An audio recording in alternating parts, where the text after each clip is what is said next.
আজকে ডোডো পালং পনির খাবে জানো তো, তার সঙ্গে একটু আলু সিদ্ধও দেবো। ও পনিরটা খেতে খুব ভালোবাসে, তাই আজকে দুপুরে মাংস দেবো না। ওই, এই যে আমি এখানে, চল চল আয়। ঘুমিয়েছিল, ডাকলাম বলে কি রাগ দেখাচ্ছে দেখো আমার উপরে, কিছুতেই খেতে যাবে না। আয় কামড়াবি না, ঘুরতে নিয়ে যাবো না। খাওয়ার জন্য ডাকছি, আবার আমাকে কামড়াতে আসছে, এরকম কে করে বলো তো? বেটা, খাবি তো, ভাত খাবি তো, ঘুরতে নিয়ে যাবো না কিন্তু।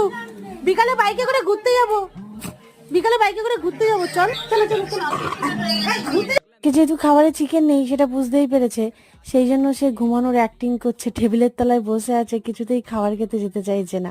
আর আমি ডাকতে গেলে আমাকে আবার কামড়াতে যাচ্ছে জানো। ডোডো দেখলে দুপায়ে হেঁটে কিন্তু খাবারের প্লেট পর্যন্ত গেল, আমি ওকে টানতে টানতে নিয়ে গেছি যদিও। তারপরে গলায় কাপড় দিয়ে তারপরে খাইয়ে দিলাম, মুখে খাবার তুলে দিতে হচ্ছে, তার উপরে আবার আমাকেই কামড়াতে যাবে, দেখেছো কি দুষ্ট।